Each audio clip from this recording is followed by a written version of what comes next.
So good morning everyone. Good morning everyone. So today in this particular chapter நம்ம பார்க்க போகிற topic என்னன்னு பார்த்தீங்கன்னா a poem The Crocodile. இது வந்து யூனிட் 1ல் இருக்கிற poem The Crocodile. சரியா? ரைட். ஸோ இந்த போயத்துக்குள்ளே போகிறதுக்கு முன்னாடி இந்த போயம் எதை பற்றினது அப்படின்னு சொல்லி ஒரு சின்ன ஒரு இன்ட்ரடக்ஷன் மட்டும் பார்த்துடலாம். இந்த போயம் பார்த்தீங்க அப்படின்னா வந்து ஒரு crocodile பற்றி. இந்த crocodile வந்து நமக்கு தெரியும் crocodile எங்கே இருக்கும், லேக்கில் இருக்கும், ரிவர்ஸில் அந்த மாதிரி இடத்துல இருக்கும். அதோட டே டு டே லைஃப்பை வந்து இந்த பர்டிகுலர் போய்ட் வந்து ரொம்ப அழகாக வந்து ஒரு போயட்டிக் ஃபார்மில் நமக்கு வந்து ப்ரெசென்ட் பண்ணியிருக்காரு. அதுதான் இந்த நார்மலாக அது ஸ்விம் பண்ணும், அதை எப்படி அது மூவ் பண்ணும், அதோட ரெகுலர் டே டு டே ஆக்டிவிட்டீஸை அழகாக வந்து ஒரு போயமாக இங்கே டிஸ்கிரைப் பண்ணியிருக்காங்க. சரியா? ரைட். த crocodile அப்படின்ற இந்த போயமை எழுதின போயட் பேர் Lewis Carroll. So Lewis Carroll அப்படின்றவர் இந்த போயம் எழுதியிருக்காரு. இந்த போயத்துக்குள்ளே நம்ம போகிறதுக்கு முன்னாடி அவரை பற்றின ஒரு ஸ்மால் ஒரு 3 to 4 சென்டென்சஸ் நம்ம என்னென்னு பார்த்துடலாம். சரியா? ரைட். லூயிஸ் கேரல் அப்படின்றவர் பார்த்தீங்கன்னா ஒரு English poet, author, mathematician, extra. இது மாதிரி அவரை பற்றி நிறையா அவர் கேட்டகரிஸில் அவர் வராரு, ஃபேமஸாக இருக்கார். ஸோ இந்த இதில் வந்து போயம்னா நம்ம பார்க்குறோம். இவரோட போயமுக்கு வந்து ஒரு ஸ்பெஷாலிட்டி இருக்குது அப்படின்னு சொல்கிறாங்க. ஸோ என்ன ஸ்பெஷாலிட்டி அப்படின்னு பார்த்தீங்கன்னா எல்லாமே பார்த்தீங்கன்னா இந்த எண்டிங்ஸ் இருக்குது பார்த்தீங்களா, அதெல்லாம் ரைமிங்காக வந்து எண்ட் ஆகுமா. அதுதான் வந்து இந்த பர்டிகுலர் போயட்டோட ஒரு ஸ்பெஷாலிட்டின்னு சொல்கிறாங்க. ரைட். இப்போது நம்ம படிக்க போகிற இந்த த crocodile அப்படின்ற இந்த போயம் பார்த்திங்க அப்படின்னா வந்து ஒரு ஃபேமஸான புக்கு ஆலிஸ் இன் ஒண்டர்லேண்டில் இருக்கிற அந்த பர்டிகுலர் ஸ்டோரியில் வர்ற ஒன் ஆஃப் த போயம்ஸ். நிறையா போயம்ஸ் அதில் இருக்குது. அதில் வர ஒன் ஆஃப் த போயமை எடுத்து நமக்கு இங்கே ப்ரோஸாக போயமில் நமக்கு வந்து கொடுத்துருக்காங்க. சரியா? ரைட். ஓகே. ஸோ இப்போ இந்த போயமுக்குள்ளே நம்ம போகலாம். போயத்துக்குள்ளே நம்ம போகலாம். இப்போ இந்த போயமுக்குள்ளே பாருங்களேன், இந்த இங்கிலீஷ் வேர்ட்ஸ் எல்லாம் பாருங்கள். அதில் வந்து சில வேர்ட்ஸ் வந்து பார்த்திங்கன்னா நமக்கு ஃபெமிலியர் இல்லாத வேர்ட்ஸாக இருக்குது. தட் இஸ் நமக்கு வேர்ட்ஸில் நம்ம யூஸ் பண்ணாத, மீன்ஸ் நம்மளோட டே டு டே லைஃப்பில் யூஸ் பண்ணாத வேர்ட்ஸாக இருக்குது இல்லையா? ஸோ அதெல்லாம் பார்த்து பயந்துட வேணாம். ஸோ அது என்ன அப்படின்னு பார்த்தீங்க அப்படின்னா இதெல்லாம் வந்து ஓல்டு இங்கிலீஷ். ஹவ், டோத்ன்றது வேறு ஒன்றும் இல்லை, டஸ்ஸோட இன்னொரு சினானிம் தான் வந்து டோத். ஓல்ட் இங்கிலீஷ் அப்படின்னு சொல்லுவாங்க. சரி, ஏன் வந்து இந்த வேர்டை இங்கே யூஸ் பண்ணுறாங்க அப்படின்னு பார்த்தோம் அப்படின்னா, ஏன் நார்மலாக டஸ்ஸனே யூஸ் பண்ணிட்டு போகலாமே அப்படின்னு பார்த்தீங்கன்னா இந்த மாதிரி வேர்ட்ஸ் யூஸ் பண்ணும்போது அந்த போயம் வந்து இன்னும் ரொம்ப அழகாக ஆக்குறதுக்காக இவங்க யூஸ் பண்ணுவாங்க. சரியா? வேறு எந்த ரீசனுக்காகவும் கிடையாது. ஃபார் எக்ஸாம்பிள் இப்போ நம்ம சொல்கிறோம் you are looking very beautiful அப்படின்னு நம்ம சொல்கிறோம் நம்ம ஃப்ரெண்டை பார்த்து. அதே மாதிரி அதுக்கு பதிலாக பியூட்டிஃபுல்க்கு பதிலாக வேறு ஒரு word you looking very gorgeous அப்படின்னு நான் சொல்கிறேன். அப்போ நம்ம டிஃப்ரெண்ட்டாக சொல்லும்போது என்ன ஆகுது, அந்த இடத்துல வந்து இன்னும் கொஞ்சம் ஒரு எக்ஸ்ட்ரா ஒரு பியூட்டி ஆட் ஆகுது இல்லையா? அது அந்த மாதிரி எக்ஸ்ட்ராடினரியாக இருக்கிறதுக்காக இவங்க எழுதியிருக்காங்க. சரியா? ரைட். ஓகே. இப்போ போயமுக்குள்ளே போகலாம். சரி, ஓகே. இப்போ நம்ம இந்த போயமுக்குள்ளே போகலாமா? ரைட். ஸோ இந்த போயம் வந்து நான் ஸ்டார்ட் பண்ணுறதுக்கு முன்னாடி இதை பற்றின அவுட்லைன் நான் சொல்லிடுறேன். இதை எதை பற்றின எப்படின்னு சொல்லிடுறேன். ஓகேவா? ஸோ அப்போ நீங்கள் என்ன பண்ணுங்கள், உங்கள் மைண்டில் அது பிக்சோரியல் ரீப்ரசன்டேஷனாக கொண்டு வாங்க. உங்கள் மைண்டில் வந்து அப்படியே அது வந்து ஒரு பிக்சராக வந்து வரணும். சரியா? ஓகே. ஒரு குட்டி crocodile இருக்குது. ஓகேவா? ஒரு குட்டி crocodile ஒரு ரிவரில் நீந்தி போய்கிட்டே இருக்குது. சரியா? அந்த ரிவர் பேர் நைல் ரிவரில் அது என்ன பண்ணுது, போய்கிட்டே இருக்குது. இதுதான் வந்து உங்கள் மைண்டில் இருக்கும். ஒரு சின்ன crocodile நைல் ரிவரில் நீந்தி போய்கிட்டே இருக்குது. ஓகேவா? ரைட். ஒரு கரையோரமாக நின்று இந்த போயட் இதை பார்த்து இப்போ எழுதுகிறாங்க.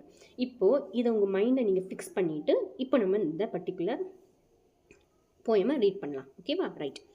How டோத் the little crocodile improve his shining tail.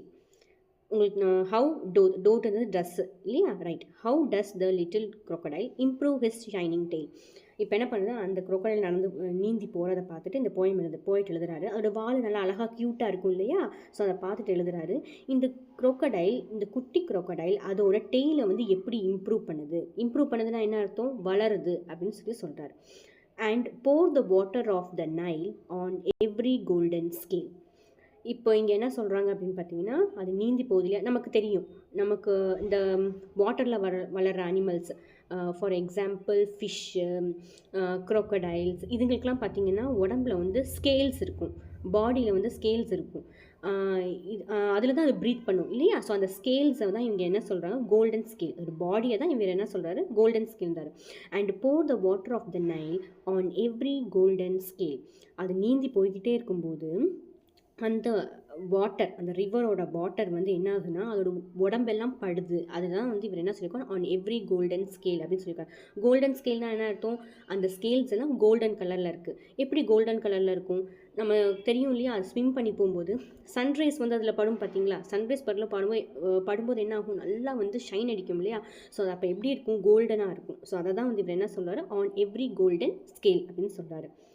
How cheerful he seems to grin, how neatly spreads his claws. இப்போது அந்த crocodile ஸ்விம் பண்ணி போயிட்டே இருக்கு இல்லையா. ஸோ போகும்போது என்ன ஆகும், அதனால் ஸ்மைல் பண்ணி, அதாவது அது ரொம்ப லெஷூராக ஸ்விம் பண்ணி போயிட்டுருக்கு. ஸோ அதுதான் என்ன சொல்கிறாங்க, கிரின் அப்படின்றது வந்து நல்லா பல்ல காமிச்சிட்டு சிரிக்கிறது. வாய் லைட்டாக திறந்துட்டே என்ன பண்ணுது, அழகாக அப்படியே நீந்தி போய்கிட்டே இருக்குது. அப்போது நீந்தி போயிட்டே இருக்கா. அதே போல் ஸ்விம் பண்ணும்போது அந்த நமக்கு தெரியும் டக்கு மற்ற அனிமல்ஸ் crocodiles என்ன பண்ணும், காலை வந்து முன்னாடி பின்னாடி டூ அண்ட் ஃப்ரோ தள்ளும். அப்போ தான் என்ன ஆகும், அதை ஸ்விம் பண்ண முடியும் இல்லையா. ஸோ அதை தான் இங்கே அவர் சொல்லியிருக்காரு. ஹவு நீட்லி ஸ்ப்ரெட்ஸ் ஹிஸ் கிளாஸ்ன்றது அதோட கை, அந்த கை ஃபிங்கர்ஸ் நமக்கு இருக்குது பார்த்தீங்களா, அதே மாதிரி அனிமல்ஸுக்கும் இருக்கு இல்லையா. அதை தான் வந்து என்ன சொல்கிறாங்க, கிளாஸ் அப்படின்றாங்க. How cheerful he seems to grin, how neatly spreads his claws and welcomes little fishes in with gently smiling jaws. அதாவது அப்படியே நீந்தி போயிட்டே இருக்குமா. நமக்கு தெரியும் ரிவரில் இந்த அனிமல் மட்டும் இருக்காது, நிறைய வேரியஸ் அனிமல்ஸ் இருக்கும் இல்லையா. ஸோ அப்போ என்ன ஆகும் அப்படின்னா, குட்டி குட்டி ஃபிஷ்ஷஸும் இருக்கும் இல்லையா, அதுவும் சுற்றிட்டு இருக்கும் இல்லையா. இது வாயை திறந்துகிட்டே போகும்போது என்ன ஆகும்னா, அந்த குட்டி ஃபிஷ்ஷஸ் வந்து அழகாக இந்த crocodileோட வாய்க்குள்ளே போய் அதோட வயிற்றுக்குள்ளே போயிடும். ஓகேவா. அதை தான் இவங்க சொல்லியிருக்காங்க. வித் ஜென்டிலி ஸ்மைலிங் ஜாஸ் அப்படின்றது அதோட கீழ்த்தடம், நமக்கு டீத்து ஃபேஸு கீழே இருக்குது பார்த்தீங்களா, ஜாஸ். அதை தான் வந்து இங்கே என்ன சொல்கிறாங்க, ஜென்டிலி சிரிச்சுக்கிட்டே என்ன பண்ணுமா, அந்த குட்டி ஃபிஷஸ் எல்லாம் அப்படியே உள்ளே போயிடும், வயிற்றுக்குள்ளே போயிடும். இது சிரிச்சுட்டே அப்படியே நீந்தி போய்கிட்டே இருக்குமா. ஸோ இதுதான் வந்து இந்த பர்டிகுலர் போயமோட மீனிங். அதாவது என்னென்னா, ஒரு crocodile, அந்த crocodile வந்து குட்டி crocodile, அந்த crocodile வந்து ரிவரில் ட்ராவல் பண்ணிகிட்ருக்கு, நைல் ரிவரில் அது ஸ்விம் பண்ணி போய்கிட்டே இருக்குது. எப்படி போகுது, ஜென்டிலாக அப்படியே நீந்தி போயிட்டே இருக்குது. அதோட வாய் திறந்து, அதாவது ஸ்மைல் பண்ணிக்கிட்டே, வாயை திறந்து நல்லா ஸ்மைல் பண்ணிக்கிட்டே போய்கிட்டே இருக்குது. அப்போது அதோட கால் ரெண்டையும் என்ன பண்ணுது, டூ அண்ட் ஃப்ரோ, முன்னாடியும் பின்னாடியும் தண்ணியை தள்ளுறதுக்காக தள்ளிட்டு அப்படியே அது பாட்டுக்கு போகுது, ஸ்விம் பண்ணிட்டு போகுது. அந்த டைமில் அதுக்கு ஆப்போசிட்ஸில் வர குட்டி குட்டி ஃபிஷ்ஷஸ் எல்லாம் என்ன பண்ணும், அப்படியே வாய்க்குள்ளே அது என்ன பண்ணுறது, சாப்பிட்டு அது பாட்டுக்கு போயிட்டே இருக்குது. ஸோ இதுதான் வந்து இந்த போயமோட மீனிங். ஹோப் உங்களுக்கு இதெல்லாம் இந்த மீனிங், இந்த போயம் உங்களுக்கு ரொம்ப பிடிச்சிருக்குன்னு நினைக்கிறேன். என்னோடய எக்ஸ்ப்ளனேஷனும் உங்களுக்கு பிடிச்சிருக்குன்னு நினைக்கிறேன். இன்கேஸ் உங்களுக்கு என்னோடய எக்ஸ்ப்ளனேஷன் பிடிச்சிருந்துச்சு அப்படின்னா என்னை சப்ஸ்கிரைப் பண்ணிக்கோங்க. தேங்க்யூ. நெக்ஸ்ட் கிளாஸில் வேறு ஒரு போயமோட பார்க்கலாம். தேங்க்யூ.